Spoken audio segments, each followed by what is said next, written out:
Hello students, today we are going to start a new topic from the chapter that is neural control and coordination, about how does the conduction of nerve impulse takes place through a neuron.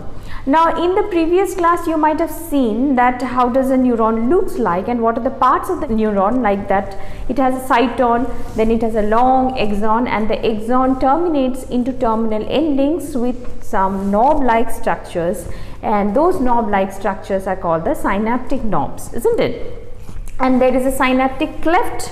There is a junction between the two neurons, and that is from one neuron to another neuron. How does the conduction takes place? That internal things we are going to see it today. Okay, of course it's a diagrammatic representation given in your book, so we will be going according to that and understand that what happens when a neuron is its resting stage, what happens when it gets excited. That means a kind of impulse is generated at certain point of the neuron, and what will happen after the excitation is over. Okay, so that are the three things which we are going to see today. Now see students, this is a diagrammatic representation of the axon. This is an axon. So axon inside has also a kind of fluid or liquid which we call it as your exoplasm. Okay, like we know cytoplasm, similarly the axon containing the fluid inside it is known as your axonplasm. And exoplasm's outer membrane is a membrane of the axon. Okay, and outside also it has a membrane, and inside it is having the exoplasm. Now what happens normally in case of a neuron when it is in resting condition is that the exoplasm has a higher concentration of potassium in it in its normal stage. That means when it is in resting stage, inside the exoplasm there is more concentration of potassium compared to that of sodium, and it has some that is your proteins along with that of the potassium which is present in the higher concentration inside. And on the outer surface of the axon there is higher concentration of sodium. So since there is a higher concentration of sodium compared to that of the potassium, and it has to be maintained in a regular manner. Why it has to be maintained? Because if it is not maintained, then the axon will become excited. But in normal condition, when the neurons are not in excited stage, this resting potential has to be maintained. Now how does it is getting maintained? It is by means of active transport. Continuously there are certain gates. These are that is your energy mediated gates. That means ATP is actually utilized in maintaining this equilibrium on the outer surface of the axon and the inner surface of the axon. Now how does it takes place is that for every 3 sodium which is pumped out through the sodium gate, 2 potassium enters. So sodium goes outside, potassium enters. Sodium goes outside, potassium enters. Now this is a continuous process because of which the polarity of the axon is maintained in normal case or the resting stage. Okay, we call it as resting potential. Now when any kind of excitement, nerve excitement is obtained at a particular site, say for example this is site A. Okay, site A. Now what will happen at this particular site, because of the nervous impulse or because of the excitation, electrical impulse, now what will happen is that the sodium inflow inside towards the inner side will be maximum. So when the sodium will be infiltrating into the exoplasm more, then the concentration of the sodium on this particular position, that is site A, will reduce. So if it will reduce, then it will develop a negative charge, and inside the membrane, that is inside the exoplasm, the concentration of the positive charge will be more, isn't it? Because it is coming inside, sodium is coming inside, and as a result of it sodium concentration is becoming more over here. So positive charge accumulation is more over here compared to the outer surface where the negative charge is there. Simultaneously here also you can see outside negative charges are more and inside the positive charges are more. Now what will happen next? Now it has become excited.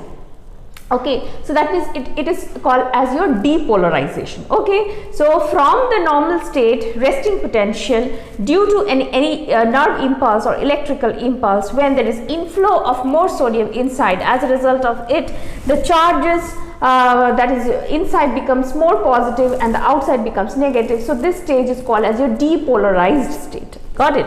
Now the next thing what will happen is that we all know that electrical impulse always moves from positive to negative. So outside what will happen, now the next section of that is your neuron, this was A and this one is B, suppose. So what will happen is that some sections are still having outside the concentration of sodium more compared to that of the adjacent side. So from there that is the charges will get attracted, that is positive and negative attraction will take place on the outer surface of this B stage, and on the inside, that is your exoplasm stage, it will be opposite, that is here the concentration of positive charges are more because of more sodium entering into, and here the concentration of potassium is more. So definitely the charges will be attracted towards this area where there is negative charge more. So positive will move here and here the positive will be moving here. So this way the conduction of impulse from A to B will take place.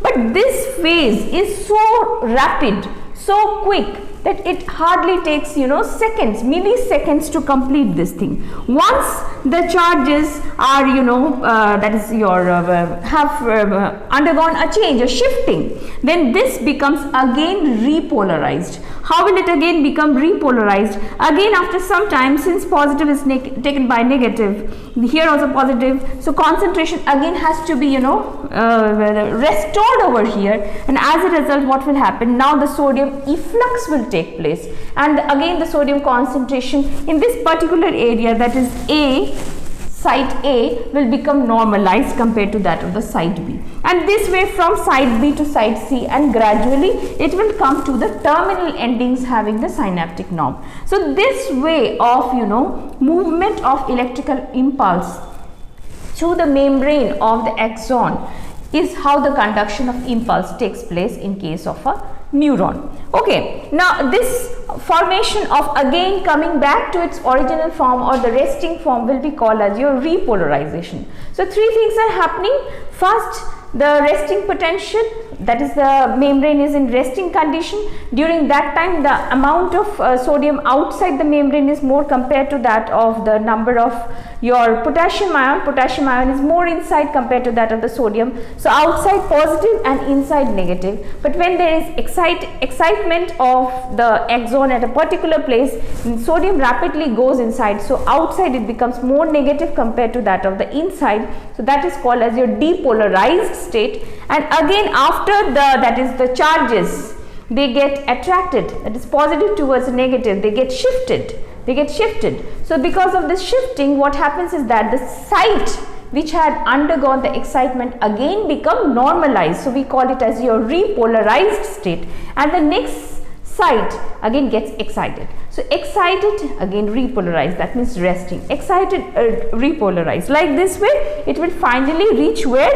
It will finally reach to your terminal endings having this synaptic knob. Now see the synaptic knob. In the synaptic knob there are various sorts of vesicles containing the neurotransmitters. Now these neurotransmitters, we have seen it in our junior class. Acetylcholine is a neurotransmitter, adrenaline is a neurotransmitter. See, there are that is the impulse can be of two types actually, electrical impulse and chemical impulse. When it is taking place with the help of the neurotransmitters like that of your acetylcholine or that of your adrenaline, we call it as your chemical that is your impulse, and electrical impulse is faster than or quicker than that of the chemical that is your impulse, and it is seen only in certain place of our body, like for example the cardiac muscle, which has to always be exciting coming rest, means it's a continuous process. So there is the role of the electrical impulse. Then if we talk about the smooth muscles present in our intestine, if we talk about the epithelial, that is your cells or the tissues present in which is connected to that of our eyes with that of our the olfactory lobe, because in the those neurons are always active. When in the daytime always our eyes are in an active form, so there also the electrical impulse works, their chemical impulse does not work. And there the synaptic cleft Synaptic cleft, what do you mean? That is, see, this is a membrane of the synaptic knob, this is the postsynaptic membrane, and the next there will be a receptor, another neuron's receptors is also made up of the membrane, so that is your presynaptic membrane. So the distance between this postsynaptic membrane and that of the presynaptic membrane of the next neuron, there is a gap, there is a, you can say it's not binded together, the two neurons are not in close proximity with each other, they are not joined, they are in close association of course, but there is a gap. Now this gap is called cleft. So this cleft is smaller in case of the electrical impulse, where the neurons are just conducting the impulse quickly, very rapidly compared to that of the chemical impulse. In case of your chemical impulse, this neurotransmitters in presence of calcium ions comes to the membrane, because calcium ions increases the membrane permeability. So the vesicles now fuses with that of the cell membrane, and finally the neurotransmitters comes into this cleft, synaptic cleft, and the next neurons, that is membrane, is having the receptors through which the neurotransmitters are taken up, and then now the excitability of the first neuron gets transmitted to the next neuron, and this is how from one neuron to the next the impulse is carried, and finally the body works, whether it is your motor nerve or whether it is a sensory nerve and all, they will be working accordingly depending upon the situation. But the conduction takes place in case of your electrical impulse and the chemical impulse in this way. In case of chemical impulse, the cleft is little bit bigger, and it takes little bit more time compared to that of the electrical impulse. And the chemical impulse are present in most part of our body, other than what we have discussed in case of our electrical impulse, that is the cardiac muscle is electrical impulse. Then intestinal muscles is that is a smooth muscles present in the intestine, that is also your electrical impulse. Then that is the muscles associated with that, or the neurons associated with that of our eyes, that is also your electrical impulse. So this is how the axon terminal looks like, and the synapse between the two adjacent neurons. This is one membrane of the next neuron, okay, this one, and this is another one. Okay, so this is how the impulse is conducted through axon, finally coming to the terminal endings into the synaptic knob, and then again precipitating out and going to the next neuron. So this was actually the important part of the neural control and coordination, which is sometimes coming in the form of diagram and also sometimes coming to explain it. Okay, so sodium potassium pump also, this is also very important. What do you mean by sodium potassium pump? That is, it's a active transport. You have read it in the junior class. What do you mean by active transport? When something is against the concentration gradient with the aid or with the help of energy, then we call it as active transport. See, outside the membrane always when it is resting condition, sodium concentration is more, but then also from inside the sodium is just by means of the sodium pump gates, that is ATP mediated gates, they are always pushed out. So already sodium concentration is more, but from inside again it is going outside, so it is against the concentration gradient with the use of energy, that is ATP. That is why it is called as your active transport. And of course, with respect to every 3 sodium going out, 2 potassium always comes in, and this is how the polarity of the axon is maintained in normal situation. Okay.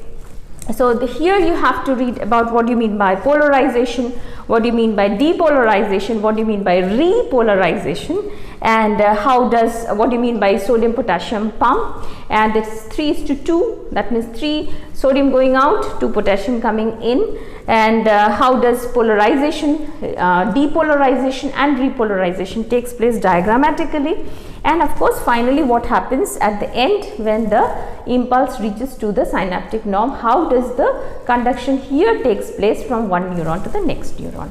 Okay, I hope you understood the class well. That's all for today's class.